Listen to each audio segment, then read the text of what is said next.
Hello and welcome to another episode of the Uncommon Energy Podcast. On this week's episode, we're going to talk about the registration process for the new season, how things have changed between this season and last season, price increases, a little bit of drama around the Brazilian regionals that registration went live for recently, and just maybe give a little information for anyone listening who is starting out for their first season this year. We will talk about a brand new League Battle deck that was just recently released and give our thoughts on its power compared to the last couple of League Battle decks. I don't know if Azul's going to be able to make a video out of this one for the second channel. And then we will, of course, have Guess That Flavor Text, everyone's favorite segment of the podcast. And we're going to wrap up this week by looking at the new Mega Evolution sets, Mega Symphonia and Mega Brave, that are out in Japan. They've been out for a few weeks, but they've had some tournaments now. They've had an opportunity to kind of integrate those cards into the meta.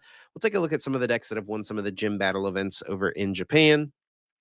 And give our thoughts on kind of how the meta is impacted with the new Mega Evolution set. Maybe give us a little sneak peek for our meta coming up in about a month or so. And then, of course, we will have our weekly bonus episode exclusive to our YouTube channel members and Spotify subscribers. If you want to get a little extra content for us and support what we're doing here on the podcast, if you enjoy it, feel free to check those two things out wherever you're listening, Spotify or YouTube, and get some more content from myself and Azul. My name is Chip Ritchie, joined here as always by my friend and co-host Azul GG. Azul, I think your Twitch viewers are probably happy to see that you are alive.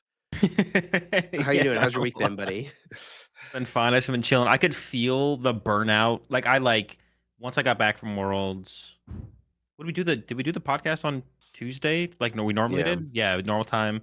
But then I did plan on taking that day off for sure, and then the Wednesday after. But then I was thinking about streaming Thursday, Friday, but I could kind of feel the burnout coming because I had streamed for almost every single day the month leading up to Worlds. I think I missed 2 or 3 days, like the 30 days leading up to Worlds. And then Worlds happened, of course, which isn't as. I mean, it's like a different kind of. I mean, streaming is different than that, but it's all it's all compacted together. So then I was like, you know what, I'm just gonna take the week off.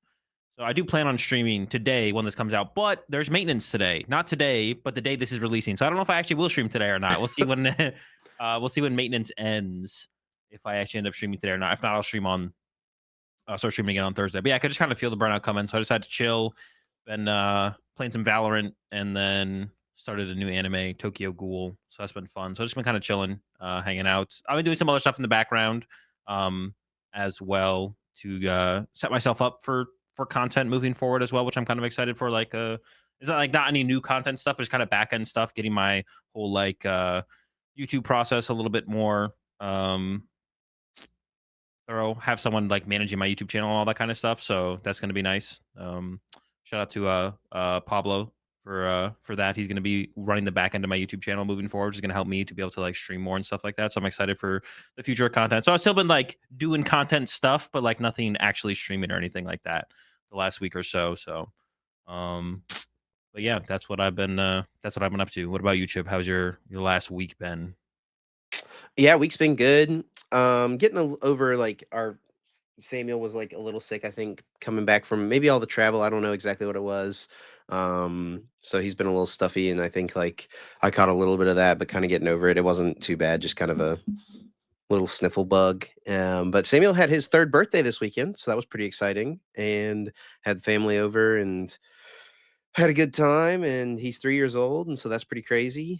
And enjoying that, and then looking very much forward to football season returning this week. College football starts off this week, and then the next week, professional football starts off. Very excited about all of that. Clemson plays a pretty big game, the first game of the year, Saturday night against LSU. So I'm looking forward to watching that. And I'm looking forward to when Clemson wins, having nobody say anything to me about it at all. But then if Clemson does lose, having everyone who is in the Pokemon community who is a football fan as well feels like they have to tag me because I'm the one Clemson guy that they know and rub it in oh, Clemson lost. What do you think of that, Chip? Haha, I know Chip's sad right now. Dude, literally every single time something happens to Clemson during football season. Oh my gosh, it's ridiculous. Yeah, dude, they'll. I mean, there's some quote that's on the it's right there. I can't quite get it. They'll won't, something when you're up, but they'll kick you when you're Yeah, down, kind of vibe for sure. yeah. I mean, you kind of deserve it for being a Clemson fan, but You don't even I don't care know. I or don't know know. anything. Yeah, No. like you trying to burn me on Keep it that. up. Keep it up. Comment section. Anyone else who's been tagging Jim, you're doing good work. You're doing good work. Keep it up. Oh boy. But yeah, very excited about football season for sure. Outside of like following the competitive Pokemon scene, that's like what I'm the most into probably. So yeah, looking forward to it big time. That's what I'm kind of like. I feel like I usually don't this season more than ever, I guess, for me. Like now that you kind of mentioned that, I'm looking forward towards like the first tournament happening. Because the first ones are going to be what we have. Is it Frankfurt, and then Yeah, Monterey. Frankfurt and Monterey are the first two. It's like the second weekend of September. Yeah, yeah. So I'm because now that I'm doing like the watch parties more. Was I doing watch parties last season at all? I had to have done some last season, right? Or was it mostly this season when I started doing it? But now, like for me, that's what I'm kind of looking forward to as well. Is just like the beginning of the season more so than I usually do. Actually, I guess this year specifically because I didn't actually even compete at the first tournament this season at all or anything like Yeah, I think that. you kind of started like doing it as a regular thing during the last season, this Yeah, past season that we're yeah, finishing. You probably did them just when you happened to not go every once in a while, but it wasn't like I feel like now it's like an ingrained part of your stream schedule. Like yeah, yeah, yeah. Now it when is there's for a sure. tournament, I'm watching it, you know. Yeah, because like this season, I like tried to get like and keep up with all the dates for all the stuff happening in Asia. The Japan stuff was easy, but then trying to find all the Master Ball League dates and times and stuff like that. And I plan on doing that, of course, this season as well for every event that I'm not attending. Sometimes, if it's a little bit crazy, or there was like some crazy ones where I had like back to back, like European into Asian tournament this Yeah. season. So I'll still probably if it kind of lines up because some of them lined up really well. Where it was like I would wake up at 4 a.m. stream for 8 hours, get a 4-hour break. Then there was a tournament in Asia happening, and then day 2 of the European tournament or whatever. So, yeah, sometimes it, like, lined up pretty well, actually, to be honest. Actually, most of the time it lined up pretty well. I did skip 1 or 2 where it was like I would have literally been streaming for, like, 24 hours, I think, but 24 hours straight. But, yeah, excited for now that you mentioned being excited for football, I'm excited for the new season to start because I'm kind of miss watch party. I haven't done a watch party in months now because I went to NIC and I went to Worlds and there was big breaks Yeah. around both of those tournaments, and we still have like 3 weeks of the first tournament coming up, so we still have a little while. You could watch party some limitless online tournament. I'll probably just play in those, but actually, I don't know why I was gonna mention this. I was super excited for the pre-announcement of the trailer video for Mega Victory Bell because I thought they were about to break into like a new genre of Pokemon with like a horror game or something like that, No, and I dude, was like, you got baited. yeah. I mean, I was like, that's what I would want to see if it literally just like an announcement video for, and I mean, just ended up being an announcement video for a Mega. I mean, did everyone know that's what it was going to be?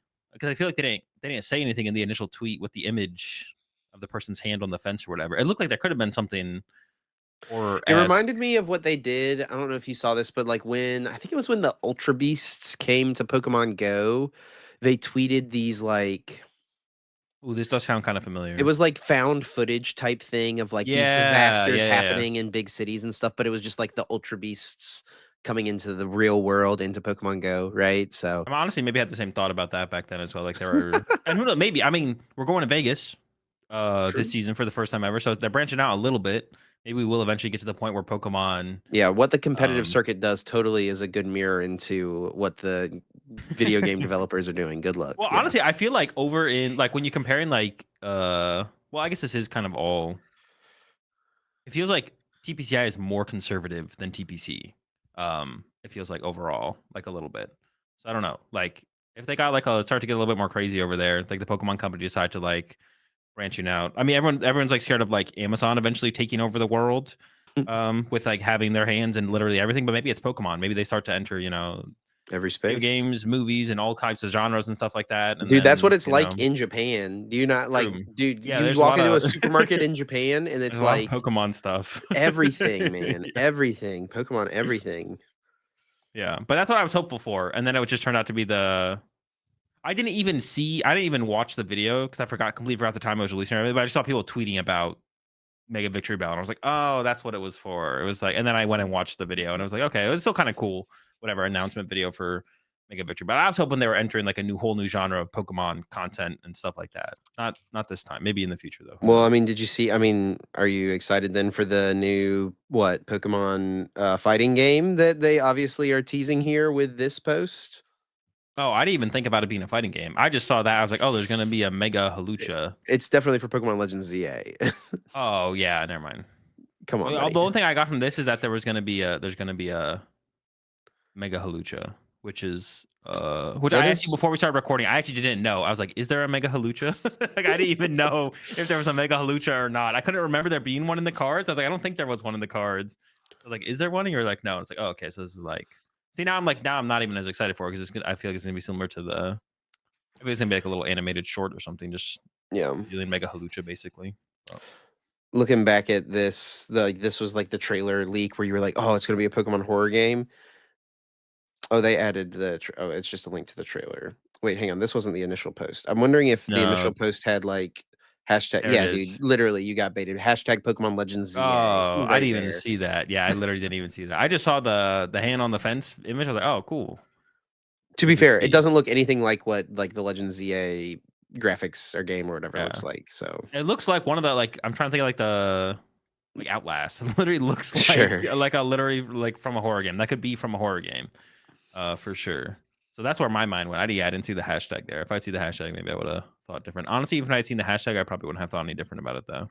All right. Well, I guess since we're on this topic, real quick before we get into the podcast, thoughts on Mega Victory The Bell. It's just so goofy, man. But honestly, Look at the, he looks goofy. He flipped his head right side up. dude, look at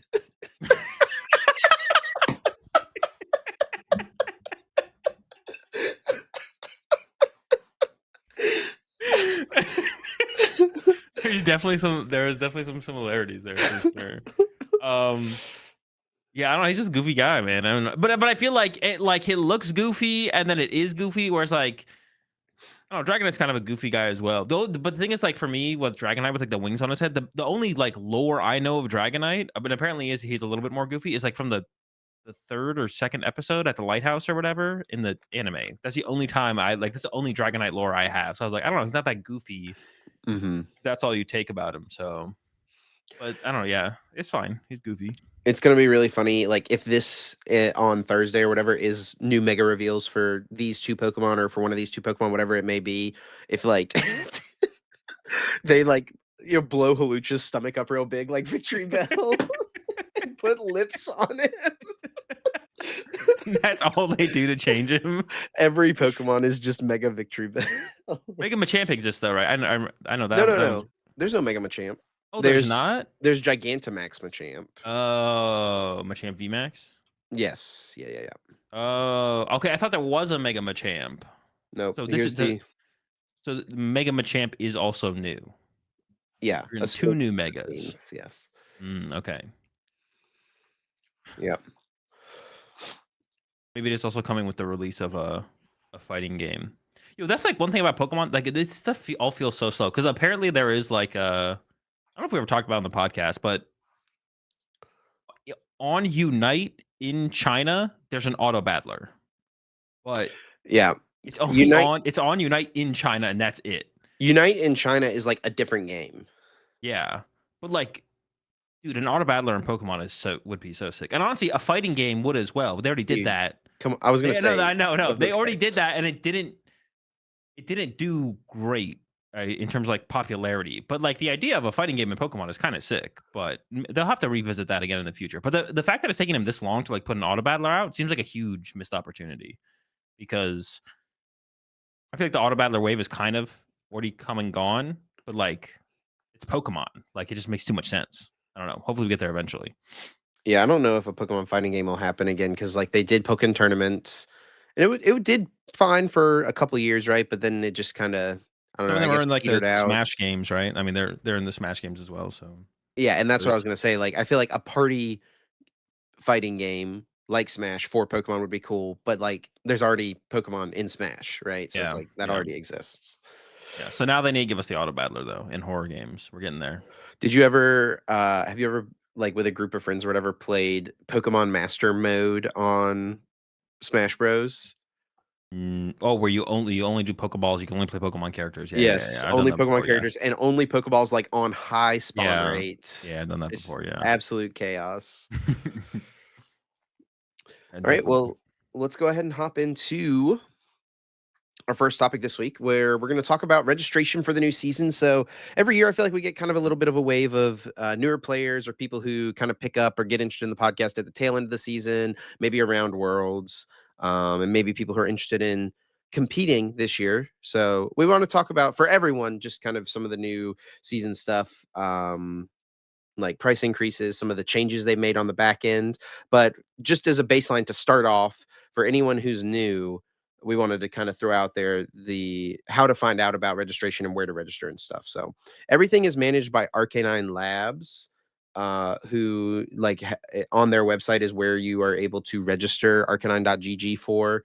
I think every Pokemon tournament in every region, right, is on arcanine.gg. There might some special events. Last Yes. season still were not on Arcanine. And for that, you have to definitely just like make sure you're up to date with the best places to follow that tournament organizer, which in the historically has been Twitter. So figure out like who's running those special events. It's mainly been, I want to say it was mainly Latin American special events, and then the one in Puerto Rico um, were the ones that were not on RK9. But every European special event is on RK9, and every major in any of the other regions is on all the regionals and stuff is through RK9 and special or and ICs. So this Before you is like continue, I was just gonna say like the just so people know the best way to get this information is following these people on Twitter. We're gonna go through them all right yeah. now. So number one is definitely Arcanine Labs, because they'll be posting everything. You can see already their most recent tweets: registration for Milwaukee, registration for Horizonte. I Yeah, I'm gonna go ahead and apologize if I'm not saying that right. In Brazil, and yeah, and if you go on to arcanine.gg, you can go to upcoming tournaments. It'll get you to this page where you can see all the upcoming tournaments as well. But you want to really on Twitter is going to be the main place to be following these people. And if you don't have a Twitter, it's probably worth just having one for Pokemon related stuff. Even if you just follow Yeah. like the organizers, if you want to stay in the loop about when registration is coming up for whatever your local regionals is, you don't want to miss it. This is the way to do it. And then if you're in the US, the tournament organizer is Gaming Gin, at Gaming Gin on Twitter or X. So you'll want to follow them as well. Where are they going next to Cream City Convergence? Gaming Gen soon. Cream City Convert. Is that an Whoa. ice cream convention or? Surely not. Cream. Dude, you're not going to. Cream City. Look it up on the second monitor. Don't look it up on That's. the. I am. It's a fighting game tournament. Okay. That does make sense for sure. Look it up on the second monitor, bro. What are you worried about it being? I don't know, bro. Wisconsin's premier. Oh, that makes sense why it's Cream City in Wisconsin, right? In Milwaukee. Yep. Yeah. Cream City. That's definitely a pretty funny name. Dude, for sure. at Milwaukee Regionals, I got to bring in the stream. Hello, everyone. Welcome into the Cream City Championships. Oh, man. So Gaming Gin for US tournaments, they're the US organizer. In Canada. It's in and Canada, in North America, which is excluding Mexico. US and Canada. Yeah, North America excluding Mexico. North America for Pokemon's purposes, because Mexico is apparently not part of North America for. Well, they do list it as US and Canada, or the region is US and Canada, but then NAIC is the North American International Championship, so it is a little weird. The way they have it split up. They use both. They double dip. They don't actually not consistent with it. It's a new organizer this year in Brazil, which is Crane Pokemon tournaments, or I guess Latin America. Or no, this says just in Brazil. So I guess like other championships like outside. I actually don't know what it may be Copag still for some of those. I assume Copag is probably doing the IC still, but then Karma Beam I think is doing the ones in Mexico. Yeah, but I'm talking about like ones in like Chile and. Yeah, I'm actually not sure. Maybe it's Karma Beam as well for those, but I'm not sure where those ones are going to land. But I'm pretty sure Copag I think Kopag only did the Brazilian regionals last year, so Kopag might be doing nothing except the IC potentially this season. I'm not Mm. 100% sure. Then we've got Karma Beam that you mentioned for the Mexican regionals. So Monterrey, Merida, and Querétaro. Gonna apologize for that one once again. Um, over in Europe, there's 2 organizers to follow: Finity, PKM, and then also 2022 tournaments, which I just gotta say, when they named uh their brand, they didn't really have like a long-term vision, I can tell, because they called themselves 2022 tournaments.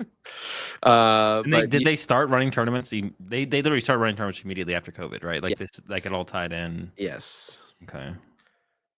But to follow them, you actually don't want to follow their Twitter because for some reason they're not posting on Twitter anymore. This account is no longer being maintained. You want to go over to their Instagram if you're in Europe to stay up to date there. But I imagine it will also be on Arcanine. So Arcanine is really just kind of the big one to follow.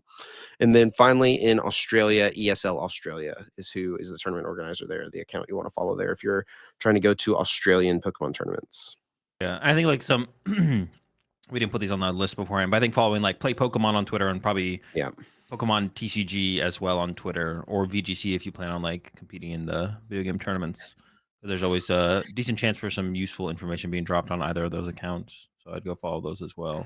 But that is that's the main resource for that's the main resource for getting the registration information.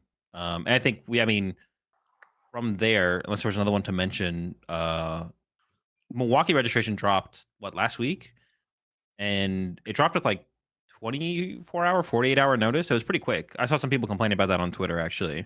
I Yeah. remember seeing that. Now that we're talking about this, that it was it was like kind of, it wasn't like shadow drop, but they didn't give there wasn't like a ton of time. It was like, hey, registration is happening in 2 days. Yeah, which is And still, some notices better than none, but it still feels like we're lacking. Like, I think, last season, and I'm someone who like brought up part of the discussion or like chimed in pretty heavily in the discussion, was like the lack of a central, like there should be like one Twitter account you can follow for all the information. And I'm pretty sure RK9, since about halfway through last season, has been consistently tweeting every time registration is about to go live for every single regional. So if you follow RK9, that theoretically should be the only thing you need to follow. But to be safe, you should definitely follow the organizers as well. Because I remember last season at some point, Arcanine did chime in, and they were like basically saying that they don't take responsibility for making sure that people are aware of registration. That's on the organizers. But it does seem like towards the later half of the year, they were pretty consistently, and for the beginning of this season as well, pretty consistently been tweeting out when registrations are live or about to go live, stuff like that. So at the very least, follow RK9 for sure.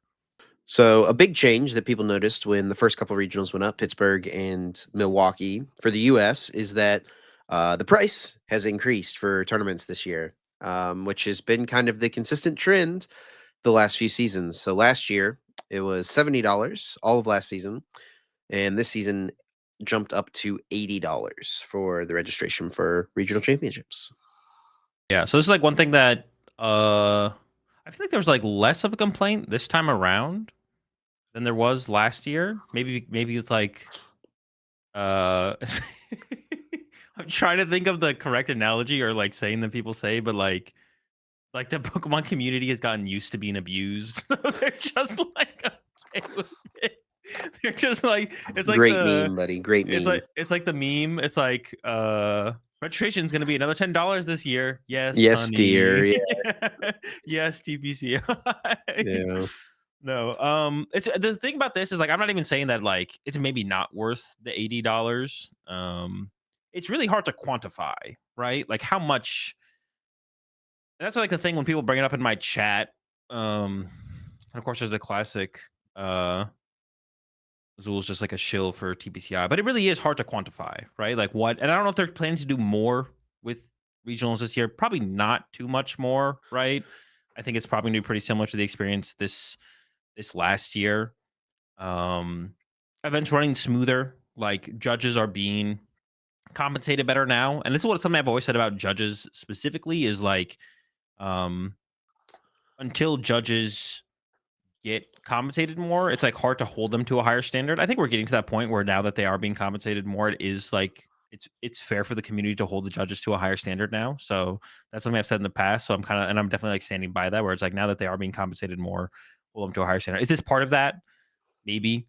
Like it's $10 more being put towards staffing fees or just staffing money specifically. Maybe I don't know. Maybe they came in under or over budget last year, so they're trying to have to like move stuff around, and part of the number change around has to be increased registration fees. But like at the end of the day, it's really hard for me. Like I just don't know how much the convention center costs and all that stuff costs, right? Like if people if and the tournaments are still capping or getting pretty close to capping, I assume. I'm not sure where we're at with all of them right now. I think registrations didn't instantly sell out for any major so far, though. I'm pretty sure that nothing sold out instantly. I could be wrong Yeah, on that. I didn't check for Pittsburgh, but I remember checking for Milwaukee and being able to register like as late as 24 hours past registration. You can't register right now. But I can't register right now, Okay, yes. so it did sell eventually. So I mean, terms are still selling out, which like it shouldn't be the only indicator. I mean, but it is one of those things where there's kind of like that balance to it, where it's like they're like, well, we want to do this for the event, and we think we need to charge $80 a Masters Division TCG player. Or VGC is the same cost, I think, as well, right? Like It it's is, the yeah. same, yeah. A Masters Division player, um, and then it fills up, and it's like, okay, well, we can do what we want to do, and then next year we could do it again and get more space and charge 80 again. I mean, they did go up from 70 to 80, right? So that's like kind of the thing. Is it going to lead to much more? Probably not. Like, I don't think you're going to get that much better of an experience, like that different of an experience. But then being able to maybe consistently put on the same level of tournament maybe is what this $80 is going up to. It's just it's just super hard to quantify. I mean, as long as people keep showing up for them, that's going to be part of it. If all of a sudden only half the TCG Masters filled for something like a Pittsburgh or Milwaukee Yeah. next season, they'd be like, well, if we think registration fee is part of the problem, we're going to cut back registration fee from 80 to 65, but that also means the experience is going to have to come down as well, right? There would have to be cuts on both ends, where it's like they would charge less, but it's like I don't know where the other cuts would come from. Like if they have to pay less staff, they bring in less staff, then the event's not going to be run as smooth, stuff like that. So yeah, I don't know. It's just really hard to quantify. That's always what I come back to. Like I don't have all the numbers. If I had all the numbers, I'd maybe have like a stronger opinion, but because I don't have the numbers, it feels bad for them to increase it by $10 year over year. Why are they doing it? We don't really know. But like it's like another one of those things where it's like it's not like the industry standard to be like hyper transparent either, right? It's not like Pokemon is Yeah, yeah. less transparent than anyone who throws any kind of concert or festival or anything like that, right? They're not being any less transparent than anyone else, to my knowledge, anyways. I don't know, like I don't even know how much is registration for like a Yu-Gi-Oh event? That's what I was about to compare it to, or a Magic tournament. I mean, they pay you in air fryers, so maybe you have to like, maybe register by submitting like I don't know, a toaster oven or something. It's just like an appliance-based A hand mixer. transaction service. Yeah, yeah, yeah. Oh, and actually, everyone freaking about. All right, I see this Reddit post from 2 years ago on r/Yu-Gi-Oh! For everyone freaking out about the YCS entry fee, Indie is still $25. So it's gone in the like 2 years ago. People were freaking out apparently. Team Yu-Gi-Oh! Championship Series FAQ, $60 per team. I assume teams are teams of three. So yeah, I'm not sure. Yeah, I'm not sure the exact cost of like other events. Like just like looking for some comparisons.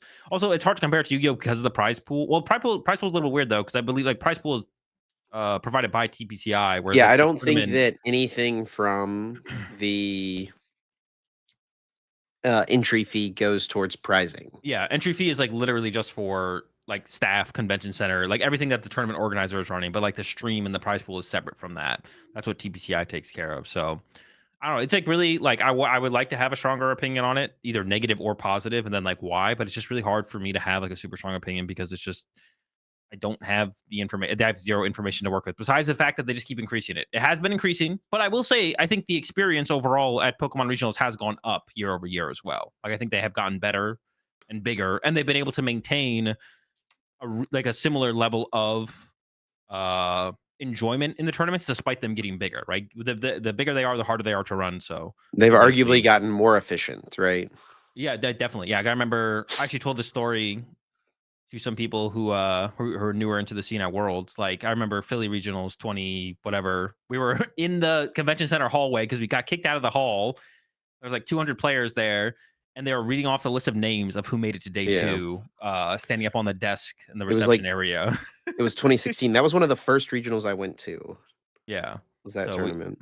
and that we had like 300, 400 players. I don't even know how many players we had. It Yeah, was at that tournament, I remember round 1 not starting until, like, like, super late, like, I wanna say, like, 11 or 12 almost or something like and that. we had to all get in line with our deck lists to turn them in. I remember like There was a players meeting, which is, like, the yep. most useless waste of time of all time. Yeah. So It was actually funny. Puka and Kyle Sablehouse were telling this story at Worlds this year backstage because their name is both Kyle S. Right. And so it was for, I think it was Worlds in 2006.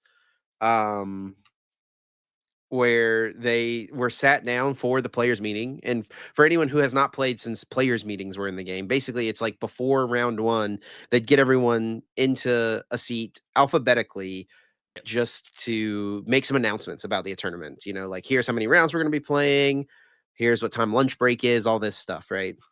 But at Worlds that year, 2006, they were like, they sat everyone down for the player meeting, and they were like, and the person you're sitting across from is your round 1 opponent. So they What? just like in alphabetical order, 2006 Worlds was how your round 1 opponent was decided. They And Sable alphabetically paired people? yes. And so Sablehouse was complaining because he was playing LBS against Puka playing Ryags, which is a terrible matchup for Blastoise. And they were joking backstage about how it's like it was his parents' fault for naming him Kyle, the reason that he lost round 1 of Worlds that year. Dude, he could have been the champ, bro. Only if he's had a different name. Yeah, but yeah, tournaments have come a long way since 2006, and then even Philly regionals in 2016. Yeah. So yeah, like they come a long way. Things have changed. I mean, was there entry fee at that Philly regionals? I don't even remember. I think it was right. There was some Yes, yeah, entry yeah. fee. As Yeah. long as I have been playing, there's been entry fees for tournaments. Yeah. So like I said, it's just hard. It's hard to quantify. I don't have a great. I mean, yeah, I'd like it to be free. Obviously, that's not realistic. It can't be free. It needs to cost something. They have made adjustments and changes over the years. Like one of the big ones I think that people complain about, and I definitely agree with, is like it doesn't feel like juniors and seniors should be paying as much as masters, and they changed that like 2 seasons ago now or something like that, right? And also it's like easy, Last like season, I think. yeah, like if you show up with a family of 2 or 3 kids, you want to be able to like get them all into the game and play the game, but it's a lot harder for a family to want to commit to going to it if they're paying that much more per kid. So that's a good change that they made, and they've maintained it so far, so that's good. Um, They also play less rounds than the Masters do, right? yeah, So that's true as well. Although I would maybe even argue that they maybe get more out of the event because I feel like the kids are more likely to want to like play inside events and stuff. So it's like true. you know, I feel like a lot of Masters players, once they're done the main tournament, they go find something else to do in the city or whatever, or hang out somewhere else. But a lot I of don't know, the man. There's a lot of people that yeah, of hang course, around and grind side events and stuff still. I feel like the kids are more likely to grind the side events. So that was a big thing. Another big change in this one. So, I mean, I think price increase is obviously like overall viewed as more of a negative thing than a positive thing, right? Yeah, Um, Especially since we can't quantify what that increase is going to. But this one, I think overall a positive thing is there is now an easy option to unregister from a tournament and cancel your registration on your Arcanine dashboard, which was not the case last season. Last season, if you wanted to unregister for a tournament, you had to like send in an email and wait for a reply. They were always pretty good, I feel like, about replying whenever that happened. But now it's as simple as clicking a button, which is as easy as it really should have been all along. yeah, so it's good to have that, and that makes me want. Like I'm also like there is that happened this season as well. You can drop from tournaments from your phone as well from your dashboard. On Arcanine. We haven't been able to report our pairings, or report our Match matches on result. our phones yet. Hopefully, that comes this season. They tested it out at EUIC this season, I believe, at side events or something like that. So I don't know why we haven't implemented it sooner. Like I thought we were gonna get it for NAIC for sure, but it didn't happen.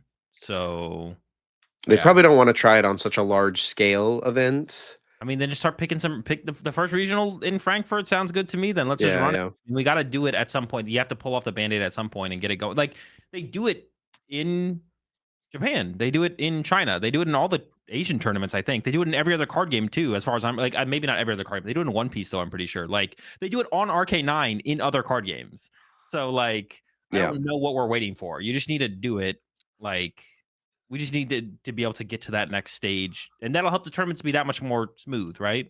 Moving forward as well. So hopefully that gets done this season. They finally start implementing that into the regional championships. At least the ones like I mean, at least the European and USS Canada ones. I would hope the Latin American ones as well, but I mean, we'll see. Hopefully, they just start doing it with all of them, though. Makes no sense for us to not be doing it. And then I think the last bit of what we wanted to talk about here was a bit of drama and like controversy around the Belo Horizonte regionals registration price.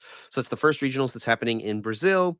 Registration went live last week, and there was a lot of discussion because when last season's Brazilian regionals were 150 real, which is about 28 US dollars. Yeah, Um, but the new price, whenever the registration went live, was 380 real, more than 2 times increase, which is about 70 US dollars. So you can kind of see what they're trying to compare it to, right? They're trying to get it to like the same price as a US based tournament, it seemed like. Um, and there was a ton of pushback on this, and I would say rightfully so from the Brazilian TCG community, and it is the same for VG as well. I saw VG people commenting about the price of the tournament. yeah, yeah. This one definitely felt pretty weird because they pretty quickly turned around and backpedaled and brought it back down to what was their exact wording in their tweet as well. They just said registration prices have been updated. You can check the new values on the Arcanine platform. We apologize for the misunderstanding. I don't know if they said something before that. Yeah, so I don't know if that's like the one thing I would want to know for sure. Like, did they mess up? Like, was it not supposed to cost that much? Like, was the wrong number just kind of given and then converted, or did they either like, well, there's kind of getting like too much backlash here. We should probably change this because it definitely is like two completely different things, right? That could have gone down. Yeah, I don't Based on their know. tweet saying like we apologize for the misunderstanding makes me think that maybe it was a mistake. If it wasn't a mistake though, and they were like, all right, we're just gonna put it out for this price, and there was like, all right, that's a lot of backlash. Let's bring it back a little bit. Then it kind of feels like they were just trying to pull one over on the community and be like, let's just see what we can get away with. Yeah, dude, Which feels that feels pretty bad. 265 comments on this initial post, and it's all about the price Yeah. increase. Complete Yeah. disrespect to the players for the set price of 380 for Masters. More than doubled the price without any notice for a tournament that won't even have a stream. At the very least, it's clueless, but I actually think it's malicious. That's what this person said. Yeah, and that's like the big question. Is it a mistake or is it The memes, bro. they miss Copag, bro.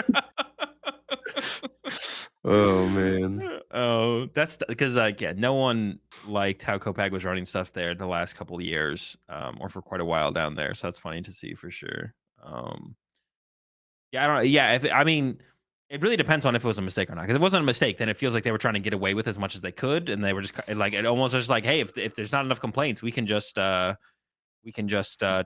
them 380 real, and if no one complains, and hey, we get away with 380. It's like, oh, the complaints are here. All right, let's scale it back about to whatever they ended up scaling it back to, 220. So it is still an increase from 150 real to 220 real, but yeah, This not the person said, full I think there's a 380. small bug. The prices are showing for dollars on the website. So I don't Yeah. know what's up with that. All the screenshots show real. So I don't know. I mean, I saw some people talking about this like Country this right here. based. 380 reals is 26% of the Brazilian minimum wage. At least explain the value being charged and don't just drop the bomb on the community. Yeah. There are 380. The minimum wage is 1,500 to 1,800, and even those who earn more, it's still unfeasible considering the costs we have in the country. Where did the idea come from to compare American purchasing power with Brazilian? Yeah, yeah. I hope it was a mistake and it's not, because it feels like if it's not a mistake, it does feel like it is malicious. Like I'm not gonna lie, it feels like they were trying Yeah, to get yeah. away with as much as they possibly could, and they were just kind of like put it out there, and they just waited for like potential backlash, and then because it didn't take them long to fold and not even come up with an explanation. Besides the tweet they put out where they did say we apologize for the misunderstanding. So if it was just like an accident where there's a miscommunication between them and Arcanine to initially set the price, that is possible. But yeah, we don't know for sure. But it was brought down. It was still increased, but it definitely seems like it's definitely Yeah. in more of a reasonable increase Yeah, to what they initially put it up to. the new price is 220 real, which is about 40 US dollars. So Yeah, a that's still like almost $12 50%. increase. It's still Yes. almost a 50% increase. But Yeah. I don't know what their markup side looked like year over year prior to that. So maybe there was kind of waiting for like a bigger bump to happen. Not sure. But yeah, thankfully they did bring it down quite a bit. And well, I guess we'll just see what happens, what they do next year. I mean, we're not going to get any more information out of it anymore now, like I said at this point. So they put out their tweet and they lowered it, and that's it. Next topic here is a new League Battle deck was announced. Now, this has been, I think, a highlight product for competitive and then like casual competitive players as well. Um, the last couple of League Battle decks have been very good products. Charizard EX League Battle deck, Dragapult EX League Battle deck, because they've been focused around very good cards in the game. Dragapult and Charizard, both very successful decks. They Yeah. included other good staple cards. The Dragapult deck included Pheasantipede. The Charizard deck included Pidgeot EX. The Charizard deck had Prime Catcher in it. Dragapult deck had Unfair Stamp in it, right? So it's just like more ways to get good, powerful cards. And it's like you could buy this product and then maybe spend an additional 10, 15 bucks on singles to get a good, solid, playable deck. And if you're ever curious, how good are these right out of the box? Over on the Uncommon Energy second channel, we've done a couple of videos about these. Azul actually took, I'm not going to spoil it, but took the Charizard League Battle deck to a tournament and played it. So you could go watch that video to see how he did in it. We did another video with the Dragapult League Battle deck where Azul played the League Battle deck and I played Tord's deck list. We went to the same tournament to see who could do better. So we've had a lot of fun with these. Your hardest challenge yet, Azul, though, may come with the newest League Battle deck, which is Team Rocket's Mewtwo EX with Team Rocket's Crobat EX. Yeah, that one's gonna be a little bit tougher, considerably worse than the others, and it does make you wonder, like, how good. I definitely think well, this is like, so this product is like separate from, like, this is like the TPCI product, but it does make me wonder, thinking about it, like, comparing to the other League Battle decks, this is definitely like a tier or two below the others, maybe even 3 tiers below. But it also makes me wonder, like, I assume the developers of the game thought the owners Pokemon would have done a little bit better, right, than they ended up doing in competitive play in general. And then I wonder for this, I wonder what the criteria is for them making these League Battle decks, or if they had a similar thought process, like, oh, like how far in advance were they just like looking ahead and being like, oh, looking at the Destined Rival stuff, oh, the Mewtwo deck looks like it'll be pretty solid. Let's put a deck together for it for the next League Battle deck. And then, by the time it's coming out now, it's already come and gone. Like the I deck's mean, bad. The deck's really bad. this was the shot from the closing ceremony, the new Charizard trailer. This shot right here. And it's supposed to be like Mega Gardevoir and Mega Lucario, the big cards from the newest set, up against the big decks of the format. The big decks like Yeah. Zekrom Electric and Mewtwo Spidops and Oh, I didn't even realize this. Yeah. Ho-Oh Magcargo. And then you And got Raging Bolt back there. And then right here, you know what that is, Azul? Badoo? It's a Badoo. They did that last year too, I guess, right? Didn't they, with the closing trailer of like the Yeah, yeah. They cards? Yeah. always they always I do didn't something like this. Yeah. I didn't even realize like that was like, well, I realized it like last year, but I didn't realize it in this one. Yeah, that is kind of funny. I guess the Badoo tracks, but Badoo and Raging Bolt are about it. Everything Yeah. else, yeah. Zekrom Eel's not very good. Mewtwo, Spidops not very good. Needed I Charizard to mean, swoop in to save the day. yeah, if they're walking into, and we'll take a look at some of the early how some of the early Mega Pokemon are doing in Japan. But they'd be doing really well if they're walking into that format, I think for Yeah, sure.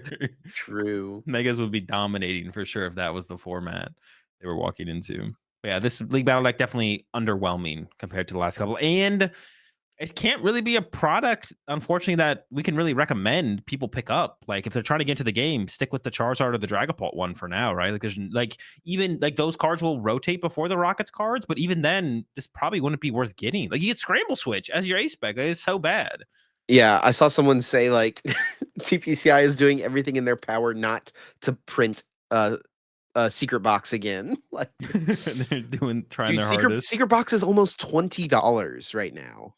Yeah. So if they just even if they just put secret box in this, it would Yep. have made it worth it as something to purchase, right? Yep. Scramble Switch, does that even synergize well with the Mewtwo stuff? I It's mean, okay. like Like, you push a Spidops, right? I guess, and you can scramble switch onto a yeah. Mewtwo Is there after energy switch in charging here up. at all or no? Yeah, There's they also did. energy switch in here. There's still energy switch. Why do we play scramble switch? There's 2 energy switch and a scramble switch. Are you kidding? It's too much, man. There is a Night Stretcher in here, so that's a good reprint, right? Something that I think this actually might be the first time that it's been put in another product. It'll probably be in the trainer's toolkit, I guess. Honestly, the supporter lineup's not bad though, and Secret Box would have been pretty good in here as well. Yeah. Actually, Secret Box would have been nice. Yeah, the trainer. I mean, it's obviously like it is set up as a good Mewtwo. Rockets deck. Like this is a good Rockets deck, but the problem is that Rockets is not a competitively viable deck Nope. right now. Definitely not. But Azul, if you're trying to min max your non-hollow stuff, you're gonna have to pick up the non-hollow Team Rocket Spidops from here. Need them. Gotta have them. So yeah, this was definitely like for a product that has become so Because what were the ones before enjoyed. Charizard and Dragapult? There was like a Guardy one, Yeah, right? there's been Gardevoir, there's been Mew VMAX. Yep. There was even the original ones was like Pikachu and Zekrom, Reshiram and Charizard, Arceus, Dialga, Palkia. Man, so this one was like a real. This is like the worst one ever. Well, there was an Inteleon VMAX one, and that one's pretty bad too. Depends who you ask. There were some people who tried to make that work. Tord was a Multiple big times. enjoyer of that, I think, at one point. Inteleon VMAX. It worked for him better than anyone else who tried to make Inteleon. Oh, it was that Inteleon VMAX? Yeah, not Rapid Strike Inteleon Oh, VMAX. Yeah, I thought it was Rapid Strike at least. nope. All right. I mean, the Tor did have a decent amount of success with that, though. He got like Oh, what, top 4 at a Players Cup. There's also Urshifu and like Single Strike and Rapid Strike Urshifu. There was Ice Rider, Shadow Rider, Calyrex. There was the Miraidon one. Oh, there was an Origin Yeah. Form Palkia one. So I didn't quite realize how many of these there have been now at this point. Yes.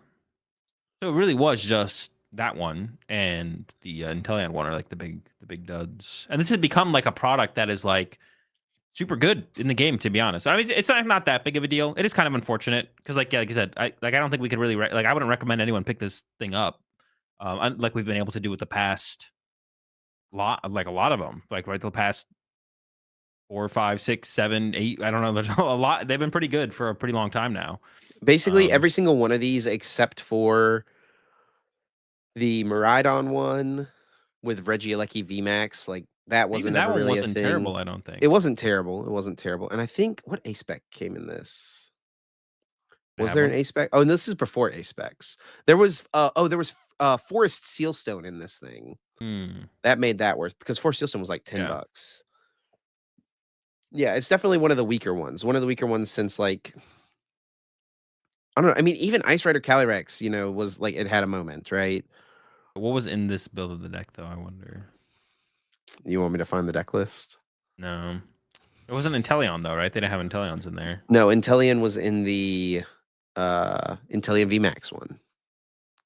Oh, was Inteleon? Yeah. The whole squad? Yeah, it had all of them. And there was also a point too, like they went from a level 2 product to level 3. So they included more ultra rare cards. Like that's a thing. Like it had a 2/2 Urshifu line, and it was a level 2 product. So like I think like the level of product like can dictate how many like high rarity cards or whatever can be in the product. Yeah. And so, like, when we get to, like, the Gardevoir deck, right?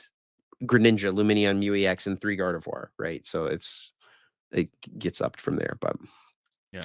it almost, it would have been better if there was, like, I wonder what they could have done instead of Crobat, you know? Like, they had to hard force this Crobat line into this deck as well. Doesn't feel terrible to have in there. I'm trying to think, like, if they were gonna do one around Destined Rivals, I guess and Zoroark would have been the best, right? It does Journey Together, yeah. Oh, Yeah, that Journey would have been Together. that would have been Yeah. a good one because you could literally get, I mean, there's 4 Zoroark, right? So that's, like, 4 of the 6 high value Yeah. cards right away. Put a secret box in there. Zoroark's a fan favorite Pokemon, but to be fair, Mewtwo is as well. Yeah. And that might be one of the reasons that they go like that might be one of the things that draw them to building it around some Pokemon over others. Of course, might be the actual Pokemon itself, but Yeah. Definitely a bit of a bummer. We yeah, will still see if Azul can win a tournament with it, though. we'll see. It'll be a little bit tougher. All right. Well, it is time for us to move on to guess that flavor text. But before we do, we got to take a moment to pay the bills and thank our fantastic sponsor, Dragon Shield, for supporting us here at the Uncommon Energy Podcast. Dragon Shield, of course, makes some of the best card gaming and tabletop gaming products on the market. We love them for the sleeves, of course. They make all sorts of other products. They've been releasing a lot of board gaming related products recently. So if you're into tabletop gaming, board gaming, that would be something to check out. They've got a couple of new dual matte colors out as well: Gooseberry Pastel Duels and the Blossom Pastel Duels. And they've also got a bunch of new non-glares coming out as well. Yeah, bunch of new products: the greens, the reds, and the blues for the non-glares. And then I actually really like the colors for the dual mats. I wish they had them in mats as well because I prefer the mats over the dual mats. But I might switch over to try to use these ones for a little bit. I'm not gonna lie. But yeah, check them out. DragonShield.com. Code UEPOD, UEPOD will get you 5% off. Directly support us here on the podcast. Up next, Chip, we got guess that flavor text. And this week, you picked a card. You're going to read the flavor text, and then I have to try and guess which Pokemon and what card belongs to that flavor text. If I get it right without using a lifeline, I'll get 4 points, which would put me within 1 point of tying you. But if I use any lifelines, what set the card is from, what stage the card is, or read an attack name, I'll get 1 less point. And I'm ready for the flavor text. All right, I've got it picked out for you here, Azul. Current score, just to keep everyone up to date, 38-33. I am still in the lead. And we'll see if Azul can pick up some points this week. All right, here we go. These Pokemon's bodies are constantly burning. Blank are feared as one of the causes of blank are feared as one of the causes behind fires. I'll just read it again because I kind of flubbed it. Yeah. These Pokemon's bodies are constantly burning. Blank are feared as one of the causes behind fires. Their bodies are constantly burning. For some reason, I'm thinking of like Manitan. I also am thinking of like Charmander because I remember was it the movie or the show where like if the fire on their tail goes out, then they basically just die, right? Like that's like Charmander's needs their flame to survive. There was that episode where they were in the rain and they saved the Charmander or something. That is an episode that happens, yes. He had a leaf over his tail to keep the It's fire so lit. sad. Darmanitan for some reason coming to mind. I don't, but you said it's body, but Charmander's its tail, so it's different. Go ahead, read it to me one more time. These Pokemon's bodies are constantly burning. Blank are feared as one of the causes behind fires. I'm thinking of, dude. What I don't know. What this keeps on the. I don't remember which movie it is. It's one of whoever the guy is or the studio is behind like Totoro. There's like a Studio little Ghibli. fireball. Yeah, Studio Ghibli. Is it Howl's Moving Castle where there's a little fire dudes that are like fires? That's like it's coming to my head when you read the flavor text. But that's not a Pokemon. Maybe it's Howl's Moving Castle, but that's not gonna get me to the answer to the flavor text. Read it to me one more time. You do have some lifelines you Yeah, I could know. use, buddy. One more. These Pokemon's bodies are constantly burning. Blank are feared as one of the causes behind fires. I could see this also being like state. I feel like it's not a basic. It could be like Blaziken, Buskin. Are their bodies You're really constantly trying to get like 4 burning? points here, aren't you? No. I'm definitely gonna have to use a lifeline. I'm trying to like gather some like Pokemon. All right, we're definitely gonna have to use some lifelines here. So let's go with what? Maybe we have to use a lot of them here. What stage is the card? It Is is it a stage one or stage two? basic. Oh, it is a basic. Is it Cyndaquil? I say that, but then I actually saw a card artwork. Oh, it was a pocket card artwork recently where he didn't have fire on his back. I guess his body could still be constantly burning. All right, give me what set is the card from? It is from Paldean Fates. I don't even remember what set that is. Paldean. Is the first like shiny set. Dude, there's so many. Think back to our evolution series and like cards you pulled if you need to think Dude, I about. can't think. What? No. Give me an attack name. Give me an attack name. Steady fire breathing. Well, a lot of Pokemon have that. I know a Pokemon with that. Is this Cyndaquil? Torchic, Cyndaquil. Dude, there's a Pokemon like in format that has steady fire breathing. I just don't Well, know. Paldean Fates is in format, buddy. Yeah, but it would be. Oh, well, no, there's a Charmander that has it. But I'm just gonna guess Charmander then. Charmander. Locking it in. Yeah. Azul, I do have to tell you, there is a Charmander from Paldean Fates with the attack steady fire breathing, but it does not have this flavor text. Hmm. The Pokemon is Magmar, which is also from Paldean Fates And and that, also yeah. has the attack steady fire breathing. Jeez, yeah. Well, then I guess I kind of. I don't think I would have gotten to Magmar though, but it definitely looks like his body's on fire, so it makes a lot more sense. Then I was like, it's not yeah. I was like, it's not Charmander. But once you said steady fire breathing, I was like, well, I kind of just have to go with Charmander at that point. But I don't think I would have got to Magmar anyways. But it does make more sense. It does not look like the thing from Howl's Moving Castle or whatever, though. Not quite. Get him next time. Yeah, someone at LAIC last year told me that they had this flavor text on like a road trip with a friend and gotten it wrong because it was from Paldean Fates. It was a basic Pokemon. It had steady fire breathing, which is all true of this Charmander, but it's this Magmar. Yeah, So it's a little bit of a bait and switch, but I think you could have gotten it. it was gonna be tough. And eventually, yeah, eventually I just. Well, at first I was like 100% off Charmander because I was like, it's his tail, not his body. But then I was like, well, you said steady fire breathing. Sure, Charmander, why not? And then even extra bait is the fact that like it talks about it's the cause behind fires and what's this Charmander doing in the artwork. He's starting a fire, yeah. He's so careless too. Look, he's just running around with his tail lit, just like Yeah. He's just trying to stay alive, bro. He's just running away from the rain. fighting for his life. Yeah. All right, our last topic today. Better luck next week, Azul, or I guess in 2 weeks. Is we are talking about the Mega Evolution set out in Japan. It's been out, I guess, for about a month now. It came out a little bit before Worlds. Mega Brave and Mega Symphonia.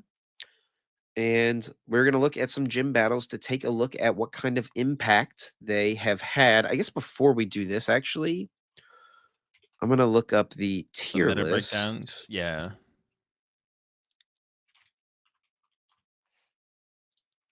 Pokebook here always tweets out some meta breakdowns, also some deck lists. It's a good, if you're interested in Japanese tournament results, definitely an account you should be following.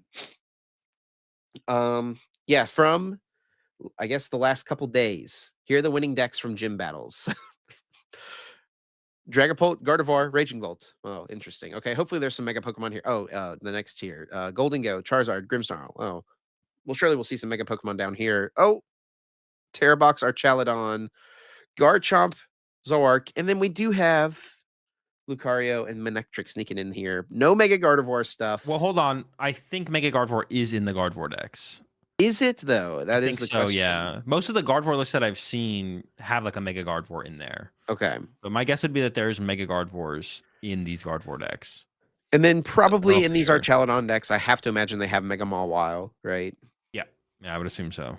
So yeah, we're gonna look at the tournaments that happened on this past Saturday and talk about some of the decks. So these are all decks that have won gym battles. And for anyone who doesn't know, gym battles are basically on a similar level to like what our league challenges are. So you shouldn't put too much stock in like the results here, but Yeah. it can give you an idea of like, w- what is okay enough of a deck, I guess at least, Yeah, some right? cool ideas or some inspiration, stuff like Some that. And definitely. this first deck,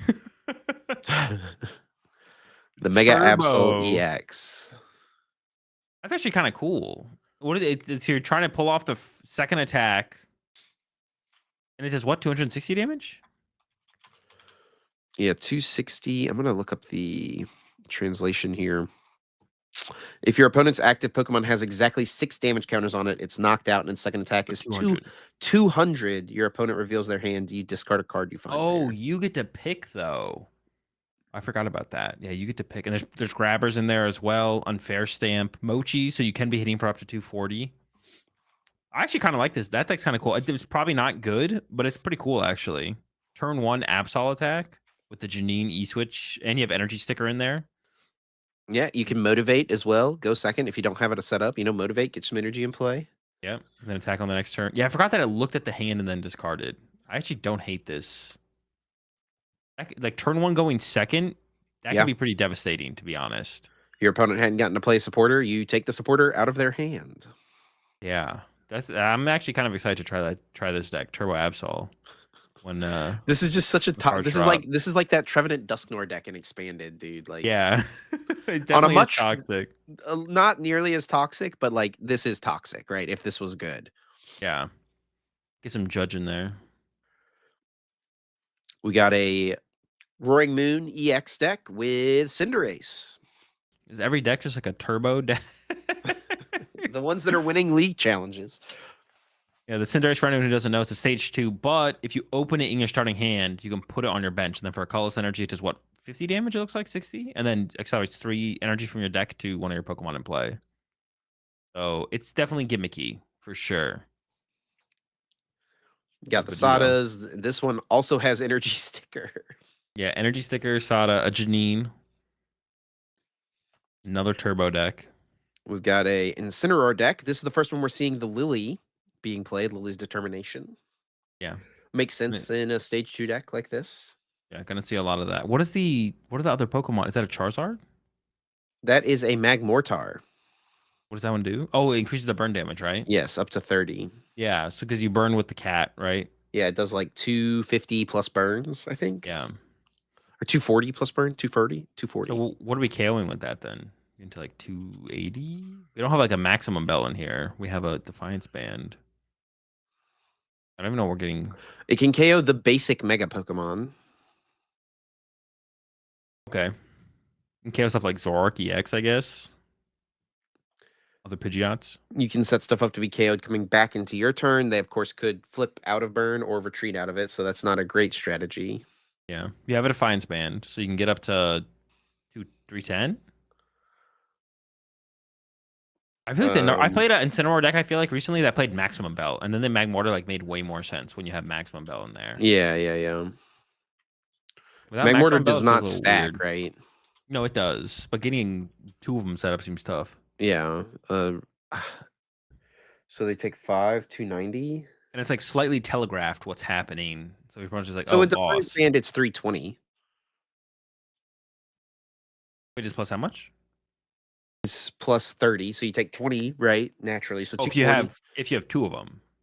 No, because you do 240 with Incineroar, yes, Yeah. and then you burn them. So they take 20 from that burn, and then 30 Okay. from the Magmortar burn, Oh, which it's plus 30. Oh, yes. okay. I thought it was plus 20. No.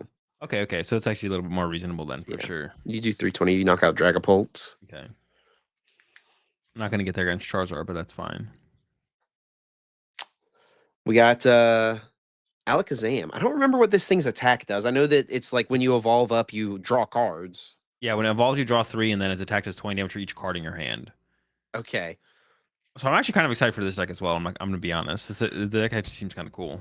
So this makes use of this psychic item card. I don't remember what it's called, but basically you can devolve one of your psychic Pokemon. You can't evolve it that same turn, but you can evolve another one. So it's like Yeah. you can devolve down to Abra and then use the Kadabra, Alakazam, Rare Candy, whatever to draw more cards. So it's like in a deck like this, it's playing one card to plus a bunch of cards. Yeah, you can remove as many stages as you want as well. So you can go from Alakazam just back down to Kadabra, or all the way back down to Abra, depending on like the tempo of the game, what you kind of need on your next turn This to is the deck for evolve the into. Max Rod right here. Yeah, I mean it's like that turns one card into 5, or it's like a +4, right? Just for doing more damage potentially, slash recovery if you want to use it for recovery, like to put stuff in play that turn as well. The broken Nemona's backpack engine. You'll love to see Yeah, it. finally happening. The designers of the game have been waiting for this moment. We got another list here. Oh snap!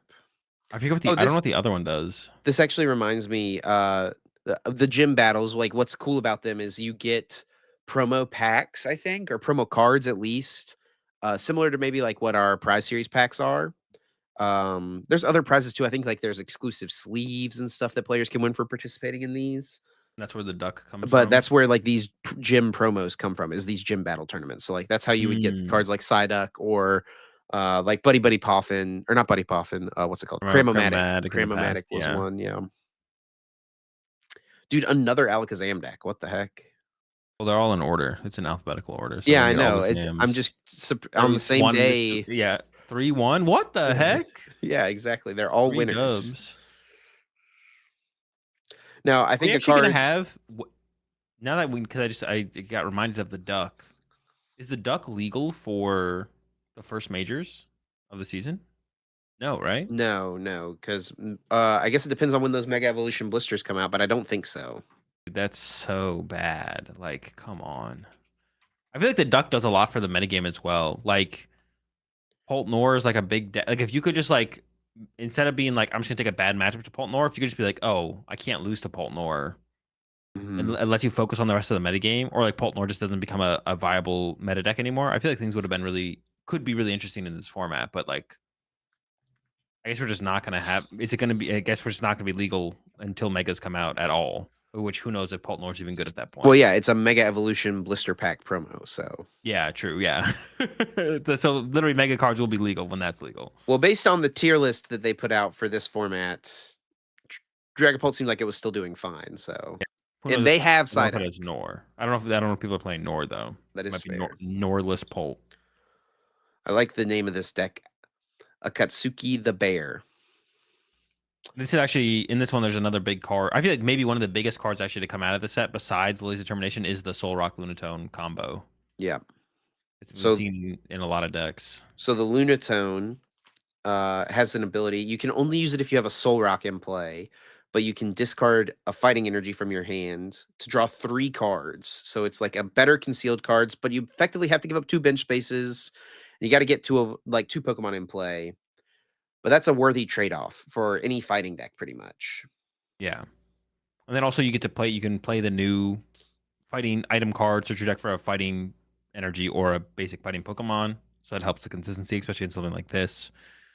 I've seen people play it in stuff like Golden Go. I've seen like Golden Go builds built around it. Instead of like Revavroom, you have that guy in there instead, stuff like that. So definitely a very powerful card. Um,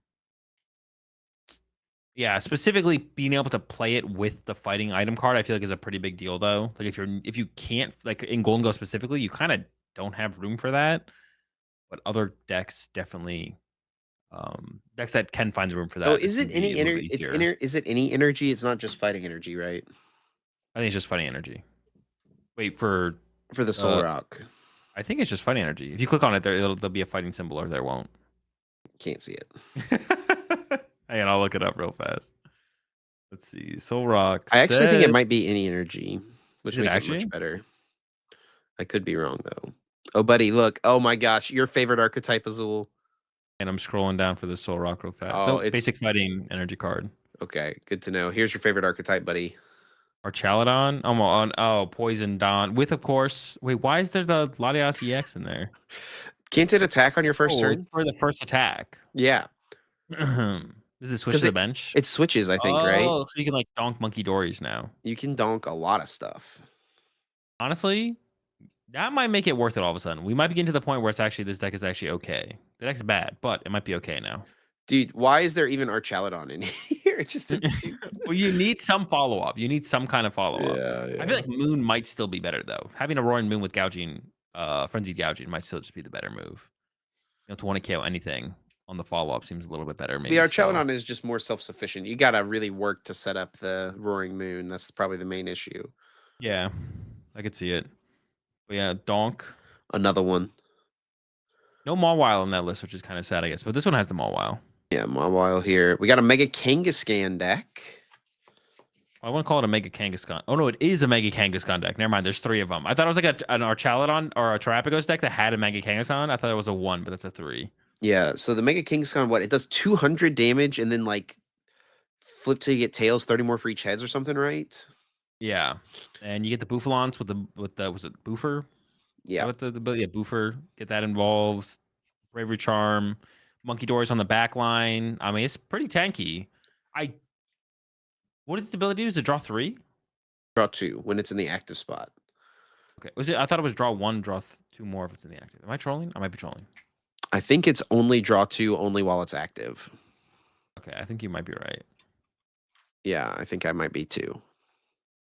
But I'll look it up. Yeah, once turn you can only use it when it's active, draw 2 cards. Draw 2, okay. And you can only use 1, right? You can't Yeah. you can't switch between them. Correct. Yeah. I mean it's big. I feel like we said this in the past. I think we specifically said it about Charizard EX. It's like sometimes the numbers just get big enough where it doesn't matter. And it ended up being true for Charizard. A lot of HP. And back then that's when Charizard was like the biggest Pokemon by far in the format, HP and potential damage wise in the late game. This is a basics, it's a little bit different, but HP's high. It can get really tanky. It doesn't hit very hard though. It's kind of like predictably cannot hit very hard. But it predictably can 2-hit KO everything in the format. Yeah. And I guess you do have the 1-hit KO potential if you just get I mean, yeah. You can Glass Trumpet to excel, you can Penny to heal. You can scoop up Cyclone to heal in this list. Yeah. You have Monkey Dory. Potential. It's like it might just be big enough, you know. I don't love the idea of playing like Noctowl with it, but besides Oh, and sorry, it is flip a coin until you get tails. It does 50 more for each heads. On a base 200? On a base 200. So 1 heads you're KOing like Raging Bolt. 2 heads you're not KOing anything, but then 3 heads. Or are you KOing like Zoroark, right? No. Two heads you're KOing Kangaskhan in the mirror. Well, no, hold up. They have you're KOing Archaladon. True. That's not irrelevant. Archaladon, Zoroark, and Zoroark. Any other basic Mega for 3 prizes. 3 heads. Also, the Dragapult, the Charizard.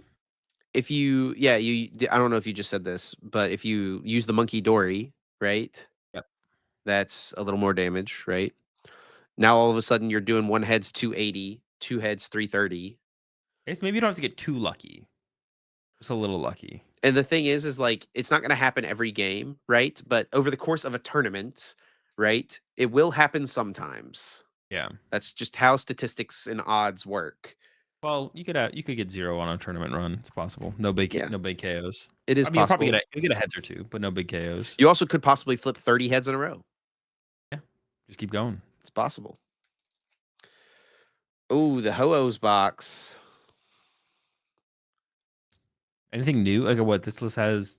Lily's Determination. Actually, Lily's Determination could be a big card for decks like this. It's got the Kangaskhan. Yeah, you do have the Kangaskhan in there now as well because just for the draw power. Yeah, it's nice to have like a heavy draw where you don't have to like give up, where it doesn't feel like you have to give up everything constantly every single turn with this deck. If your opponent takes 1 prize, you can go Lily's Determination for 8, Pheasantipity for 3 more, Mega Kangaskhan for 2 more. That's 13 cards. That's a lot of cards. That on top of so everything many you started. Cards. Yeah, that's a lot of cards to see. On top of all the cards that you started with as well. That is a lot. Hydrapple. We see the Force of Giant Plants-esque Stadium getting into the mix. Also, Meganium getting into the mix here. 2 stage 2s seems like a lot, but I mean, in reality, with the forest, right? And It's the bug much more catching, feasible. get the bug catching set to cycle your deck more aggressively as well. Lily's determination. Yeah. Also, I would say like we did look at the tier list or whatever at the initially. Like, don't read too much into that. Like we said, don't read too much into the results as well. Like they're just kind of like local tournaments or whatever, pretty small scale, nothing crazy. Uh, but yeah, there's always more to formats besides what is going on just in Japan. You always gotta wait and see once. I'm sure there's already stuff. It always feels like even when I like talk like that, there's always like more developing in Japan than what we currently see as well. Like we're always like looking at the format like it's almost like a 'cause, like a good example of this would be like whenever you looked at like city leagues leading up to Champions Leagues, there would always be something crazy that happens at Champions Leagues that wasn't like maybe it was like you Right. could predict it slightly from cities leagues, but like there's always like more to the format than what we just see from the local tournaments for sure. So I wouldn't completely write megas off yet. Besides Mega Gardevoir, I guess is the only one that's seen like success. Meganium Ogerpon deck. You're just looking to get a bunch of energy on a Teal Mask Ogerpon and one hit KO whatever you want, I guess.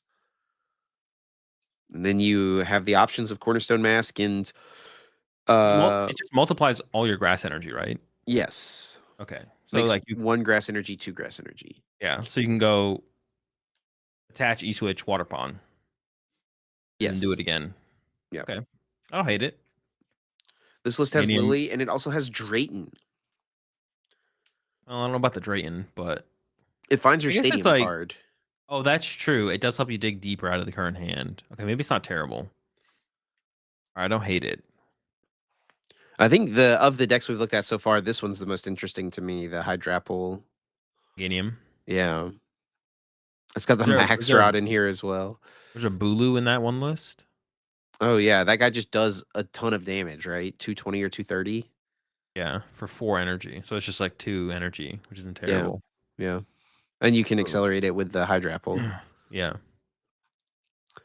Saw Blaze EX, aka Ledge, and it's got Yep. the Soul Rock Lunatone in here. Yeah, and this is maybe the deck that got the most benefit from Soul Rock and Lunatone. Like that's a pretty big add to the deck. Like lists were running Rev Room beforehand, which is like pretty consistent in the deck, but I say this is probably better overall, and more efficient to fit into the deck as well. So well, yeah, we'll see if this is. I don't know. It's just that this is still probably not like the turning point for Sarah Ledge, and it's not all of a sudden going to become like a powerful meta deck. But maybe like it's got a new tool to work with. We'll see what it can do with it. A Mega Lucario deck, we finally see our first like full-blown new archetype. I guess besides the Absol deck. Yeah, I think it's gonna be tough for Lucario just because if Gardevoir still existing in the metagame, which it probably will be. I don't see a reason for it not to. But what does the second attack do again? Is it 260? 270. 270, yeah. So like, I mean, you're one hit KOing anything with, and you see this list plays maximum belt on top of the whatever that thing is called, the fighting plus power The or energy quad drink, power bro. The Powerade. Powerade. It's literally a Powerade bottle. So you can like, I mean, you're one hit KOing Charizard, you're one hit KOing Dragapults. Like the deck can, I mean, can get the big one hit KOs. It is also playing the Hariyama reversal energy combo in here with the Hilda. Yeah, I don't know yeah. how good that is, to be honest. I don't know. Like, I mean, running the Hariyama kind of makes sense if you're going to be running the fighting thing at a high count. Why is there 3 Soul Rocks in there? What does it Probably just do? because it's an aggressive 1 energy turn 1 attacker. What does it do? Just 70 damage, but you can boost it with the fighting Wait, juice. the Soul Rock does 70? Yeah, 70 for 1. What? That's really good. Yeah, exactly. It is really good. What is is it discard the energy? I'm gonna look it up. Soul Rock. I don't know if we have it in. I'm gonna look on friggin' If you don't Bulbapedia. have any Lunatone on your bench, this attack does nothing. It just Yeah, hits for 70? just for 70. What? That's like actually good. I didn't know it swung like that. Okay. All right. Solrock's And got it, man. that's the other thing about the Powerade, right? Is it just boosts all your little guys. Like all of a sudden, even like your Riolu or even your this what's Makuhita, can get in there Yeah. and KO a little guy. What does Riolo do? 30? Yeah, 30, and it looks like Yeah. The some other double, effect, probably like a flip a coin, discard an energy, or flip a coin does nothing type thing. so double plus whatever energy drink, and then you're one killing Ralts and stuff, Dreepies. Yeah. And actually, I didn't know the Soul Rock had that attack. I don't know. Maybe I just never read the Soul Rock. I was just like, oh, the Lunatine's pretty sick. Yeah, no, Solrock's definitely good. Another Lucario list here, a bunch of Lucarios, so that's good to see. Gotta have the Gastrodon. Gastrodon. Gotta have the Don in there. I've always wondered if there was like more room for that card to like be in decks. Obviously, there's ways that the stage 2 decks can play around it, right? It's like too easy to play around. Yeah, that might just be the issue, right? Yeah. I think it's the problem. Too easy to play around. Mega Venusaur. This is another one I'm excited to try out. Just a good old tank deck. Traditionally, these decks have not been very good in the Pokemon TCG. But neither of these lists are actually. They don't have like the whole like Wally combo of like move your energy, heal your guy. Yeah, it's just It's just a Venusaur deck. yeah, which is kind of disappointing to be honest. It's just make a big dude, then make another big dude. It looks like What's the Cramorant do? Snipe. Snipe 100 or something? I think so.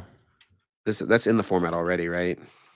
Yeah, that's one things are like that's like not a good sign when like it's like oh just make big dude swing with big dude dot deck. But if every deck is like that, you're just playing. Which has been like one of my favorite things to playing say recently. Checkers with different Pokemon on the pieces.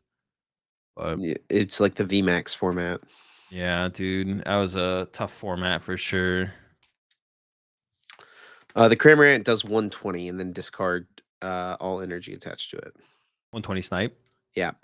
Yeah, that's not bad. Snipe Droopies and stuff like that. Yeah, Dracloaks too. It's pretty good. Yeah. Yeah, the lack of what's it called in there is like not is kind of unfortunate. Like there's like no none of the cool cards. Like that list has a penny. So what is Yeah, that? you A can't two? even pick up What the is this? Venusaur. Yeah, This what? is just an Ogre Pond deck that has a Yeah. Venusaur. Okay. Yeah, this one only has the 2 Venusaur. There's a three. It's like a super thin line. You're just trying to get a Venusaur into play to like Yeah. move the energies around. Yeah. I feel like that list right there is like so reliant on the. I mean, I guess like I don't know. I guess I haven't played with like Lily's Determination. You're like seeing like more cards through that as well, and like conserving cards. Lilies plus Seeker Box plus the bug catching set. Like So that's to say, yeah, you're super reliant on bug catching set. It feels like, but yeah, maybe but it you're is enough. dude, you probably just see so many cards. You also got Oh, this that's true. You got guy, the right? pawns. Yeah, maybe it Yeah. is enough. Yeah, also like with Lily as well. Like you get to like exhaust the current hand of useful cards. Then you get to shuffle the other cards back in the deck to use later, potentially with other cards. Yeah, I can see it. And here's the new Gardevoir decks. And looks like 2 of the Ooh. 3 here do have the Mega Gardevoir in them. Yeah. I think most will probably include like a Mega. This one has an Abra. Why? Yeah, I don't know about that one. What is the? There's got to be. It's got to be a tech for something. Is it just another psychic guy to have him play for the No way. Oh, maybe it could be. Is it just like a filler? so you don't bench lock yourself? Ooh, that is kind of cute. It doesn't seem worth it because I feel like you could just always bench another Monkey Dory. But it is kind of cute. So it allows you to go wide for the stadium, but then not commit to like anything specific, so your opponent Yeah. can't like. It is cute. The Abra's cute, but it feels like you probably could just pick the right Pokemon in the current situation. And if you can't come up with the right Pokemon, then just put a Monkey Dory on the bench. No Fez though. Done with the Fez. Now they got the stadium in there. Well, this one has Fez. All right, not completely done. This one also has 2 megas. This is a double mega list. Remember, didn't Henry or yeah, Henry said that he didn't like this stadium card, right? Or Mega Gardevoir in Gardevoir. Yeah, he said. Well, I think what he said is like you'd maybe play like one Gardevoir, and the stadium is like doesn't seem that good. Yeah. Yeah, like, it'd be hard for the stadium to be like a full-on engine in the deck. And so far, like with these lists here, 2 stadium. The next one has 1 stadium. The one with the Pheasantipity has 1 stadium. What's that last list have? The last list doesn't even have Mega Gardevoir. No, it's a Jellicent build, but it has 2 of them, which honestly is probably better in Jellicent having that draw power to like because you're hiding behind a 1 Jellicent that you're hoping is not being KO'd, so you're not getting those Pheasantipity draws, right? Now I'm curious, are they all Lily's Determination builds? 4 Lilies in this one. 2 in this one, and then Huge 3 in this one. research. 1 research. Okay, so it's like a split.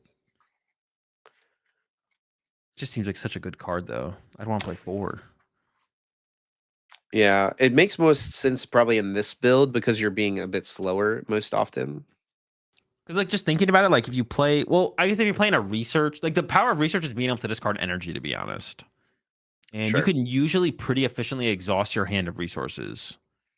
So you're not, like, worried about, like, discarding too much. Although it can happen sometimes. But, yeah, it's probably going to be, like, a... I wouldn't be surprised to see it, like, be, like, a split. Maybe, like, 3 Iona, 3 research, 3 Liz Determination or something like that. 1 Arvin. It'll be interesting. So many options for Gardevoir. Yeah, this deck just seems kinda Mega Gardevoir also just, like, KOs literally everything as well and is a huge Pokemon that can't really be KO'd very easily. Yeah, that is kind of scary. Because even if you go like, yeah, now you can like if you could you play the Pult matchup differently where you just build up 2 Gardevoirs and then go wide with little dudes, set up some Monkey Doors and just want to kill. You don't even need the Clefairy. Like, Yeah, does Pult deal with that? I don't think they do. not well. Having that 1-hit KO option now, like it takes so many matchups that were like already like Archaludon was already a favorable matchup, and now you just like blow them out of the water, right? How can they even keep up? They will kind of sit there and durdle on your first 2 turns. Maybe they get the Yeah, first prize card, start Archaludon, and you're like, all right, cool, Guardy EX, 1 KO. yeah. Then you just win the game. Or Mega Guardy. And they can't respond to it until late game with Mawile, but it's too late at that point. Well, here's our answer to, are the Dragapult decks still playing Dusknoir? Dude, where the bro? Get the ducks in here. Okay, hold up. A little variety. There's Little a lot of variety. Nors. There's a lot of Nors. There's a lot of Lily's Determination as well. But I'm gonna have Psyduck and everything, bro. I'm not losing to a Dusknoir deck. I won't let it happen. Almost all of these play 4 Lily's Determination. Yeah, I mean that makes sense, right? Yeah. Like Research definitely felt like a card that did not feel good in Dragon Ball. I feel like Research you probably just play 0 Research now. 4 Iona, 4 Lilies, and you're just going. Drawing a lot of cards. That's even more time, dude. Shuffle draw. That's even more time off the clock committed to not playing the game. It's so funny. I talked about how Brooke's parents came to Worlds with us. Yeah. And like her dad just totally doesn't know knows nothing about Pokemon, right? But he was saying I was like asking him like, "Oh yeah, what'd you think? You saw like, the big spectacle, the whole thing." He said, "There's a lot of people there playing and they're all just shuffling." That's what he said. They're just shuffling. They're all just sitting there shuffling. It's Yep, accurate. that is true. If you're not shuffling, you're fidgeting, right? Yeah, yeah. And that might be what he was like Yeah. talking about too, like people just sitting there hand shuffling, right? Yeah. We got some bolts. Bolts still hanging around. No surprise, it probably New, will right? until it's gone. Yeah. Nothing really new about any of these decks, it doesn't look like. I don't see anything new. Looks all about the same. The one thing I thought you could see come into a bolt deck would be like a Mega Kangaskhan, to Yeah. have that extra draw power against Iono, right? Honestly, it's Because kind of. Wait, scroll down to the other list. Now, rarely is there like a difference among regions. The Japanese players who play Bolt do not play Mew though. They just do no, not play Mew. Like this is something that like I've seen people bring up before. And I just don't get. Oh, there's one, but like most of them don't play Mew. I just no, don't get it, dude. And it's also kind of funny because the amount of times I've seen a Bolt player lose on stream because they didn't bench their Mew soon enough and they lose to Iono is like pretty high. Like there was one regional, it was maybe 2 regionals of the same weekend, but the meme kind of became that people were disrespecting their Mew because they could have nest balled it the turn before. If they didn't, they got Iono and they lost the game because they had no draw power. So it's crazy to see like the Japanese players not play it when I've seen it save people or could have saved people, but then they chose not to go get it so many times. It is really interesting to see that happen. Like I think Mew should be in Bolt, but it's really interesting to see them Japanese players basically disagree and be like, no, it's just not. You shouldn't play it. the Charizard decks here still have Dusknoir as well. Psyduck is just not. People are Dude, not where are playing the it enough. ducks, bro? There's no respect. No respect for the ducks. I'm gonna have duck in all my decks. Oh, I'm gonna start with a 59 card deck every time when I go to make a new deck. The ducks will be in there, bro. I'm not losing to these Nors, man. Surf Go EX. I love that. Golden Go EX. Ooh, Alakazam. There's an Alakazam engine one. That's cool. That's a lot of cards. It is a lot. I have to imagine that's probably not worth it, but it's a cool idea. Is that a Moonlit Hill? 2 Moonlit Hills. Gotta have the heal. To heal our Golden Go? Yeah, for the spread matchups. People were playing it in Golden Go before Worlds. I I was trying it out, didn't but see that. Picnic Basket definitely feels better, and Levencia also feels like the better stadium, so it's kind of not a great inclusion.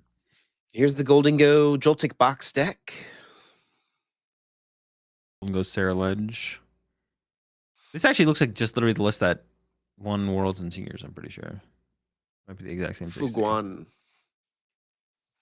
Yeah, I think it is. He played the Close. Petrol. I think he did have the petrol in there too. Yeah. I actually think I don't remember. I don't know for sure, but I think the list that I initially copied to play with the deck before Worlds, it might have been him in a Limitless tournament. Yeah, Because it yeah, had possibly. because it had like the double Brox, the one Bravery Charm that he played. Yeah, he did play a petrol.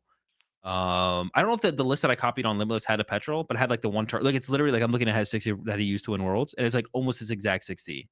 So he maybe, and it was I believe it was a player Chinese with a player. Chinese flag in a Limitless tournament. So it might have been him. He might have been grinding Limitless tourneys before Worlds. Yeah, which is sick if true because like they don't have easy access to PTCG Live in China. Like they have to VPN pretty much if they want to play PTCG Live. So that's like extra effort, right? But that's like really the only way they can practice our formats because they don't have the cards in China. Yeah, they don't even have the cards. Yeah, that's right. They don't even have the card. Wait, what they just use English cards? Yeah, he had English cards. Okay. Yeah, they don't even have. I wonder where they're at. They're pretty close though, because they have It Guardboard. seemed like They've he had Guardboard spoke for a decent while. English as well. You could hear him on the broadcast, like speaking. He and Gabrielle speaking a little bit. Okay. I'm pretty sure at least by the end of this season they'll be caught up to the same format as us because they had Guardboard EX last season at some point. So they're super close. I think they're just getting Obsidian Flames. Okay, so they're getting there. They're getting there. That's like one of the earliest Scarlet and Violet sets. But they're at like an accelerated pace. So yeah, maybe like by the end of the season. Their sets have like 3 of our sets in them or something like that, right? I think they just get more sets more frequently. No, I think that their sets have like a bunch of sets. I think that's what it is. Okay. It's not like a rapid release. It could be both, honestly. But yeah, sometimes they don't get some cards. Also, they release the cards at different rates. So they play like basically different formats than we have. There's the duck in the Grimmsnarl. He loves to see the duck. The duck showing up. Some Joltik box. Brutal Bullet. Batul. Oh, man, I really like just made up my own word when I read this. I was like, it's not Batul, it's brutal. Dyslexia kicked in hard there. Battle Bullet. And Garchomp. This is one I was really excited about with the new set. Gets a big boost just from the Powerade, right? Garchomp Mamoswine. What the? Yeah, I don't know about that. Pretty tough to use the Soul Rock in here, even though it does seem like it could be good just because you want some bench space for the Roserade, but yeah. Getting that in there seems tough. Roserades plus the Powerades, that's too much aid. That's like a lot of damage, dude. Yeah. Garchomp has too much aid. And then I like his build because you have the Secret Box plus the Forest Stadium.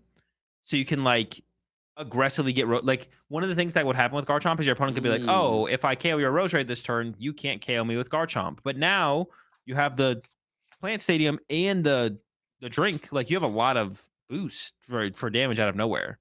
That is cool. You're never safe. Like Garchomp can always KO you. Yeah, I think there's a lot of like untapped potential with Cynthia's Garchomp with this new set.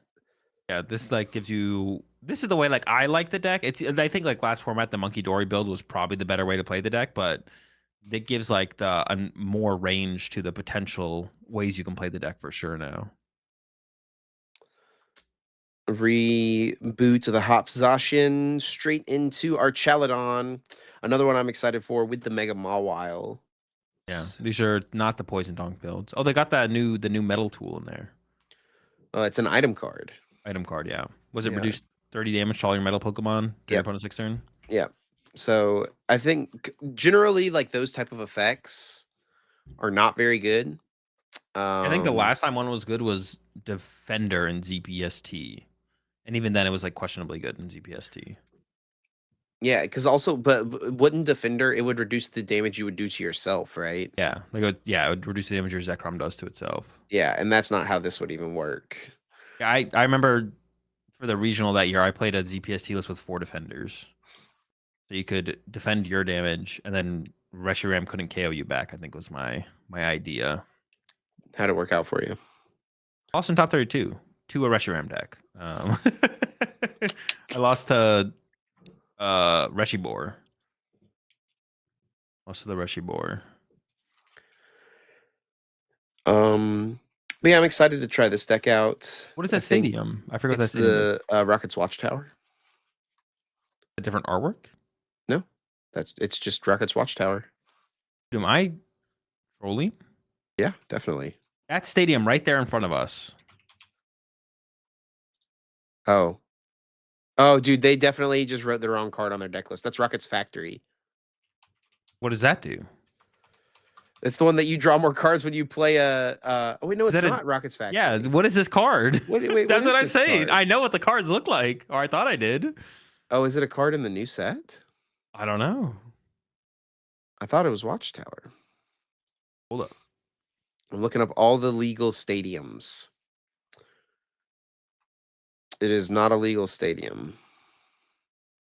For cheating? Oh no, here it is. Dangerous Ruins. Oh, whenever either player puts a non-dark basic Pokemon from their onto their bench, put 2 damage counters on that Pokemon. Okay, so it works with Monkey Dory. It's like their Monkey Dory. You can trigger your own Monkey Dory, but then also Yeah. at the same time get more damage on your opponent's side as well if they can't bump it.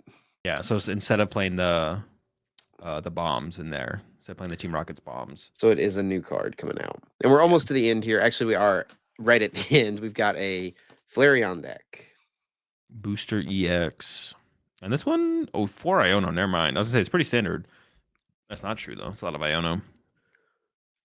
Do you have a? It's kind of sad to see no Palafin. Yeah, no Palafin. What the heck is that? Water Stadium out in this set?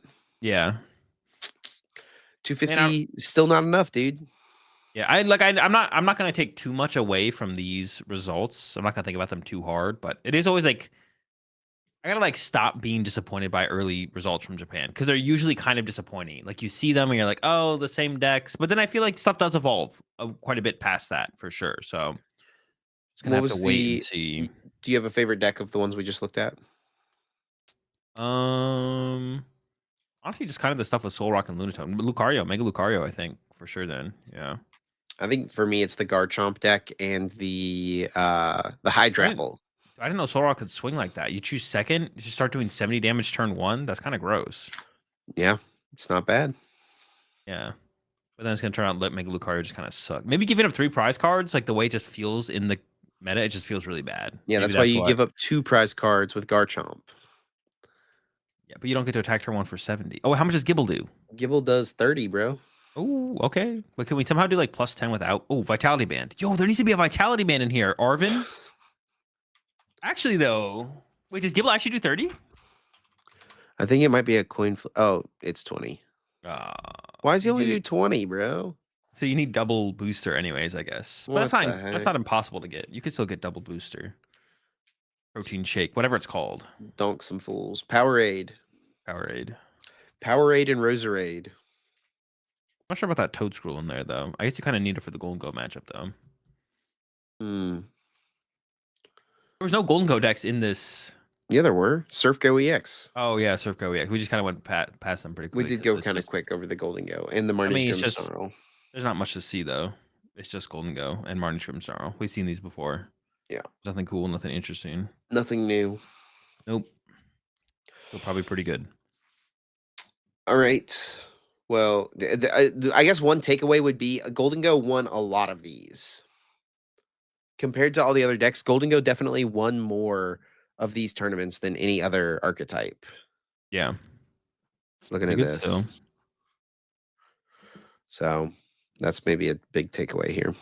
But we may check back in on this in the coming weeks as we're getting into the new format.